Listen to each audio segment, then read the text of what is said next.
Бүгүн 14-июль күнү Тынчтык аймагындагы Некрасов жана Ленин көчөлөрүнүн кесилишиндеги тазалыктын абалы шаар жетекчилигинин сынына кабылды.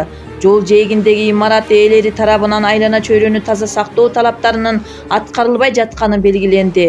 Шаар мэри тиешелүү жетекчилерге жана аймак башчысына бул аймакта тазалоо иштерин ыкчам уюштурууну, имарат ээлерине эскертүү берүү жана санитардык талаптарды көзөмөлдөө иштерин күчөтүү боюнча тапшырма берди. Белгиленгендей, аймактагы тазалык маселеси туруктуу көзөмөлдө болуп, тиешелүү чаралар көрүлмөкчү.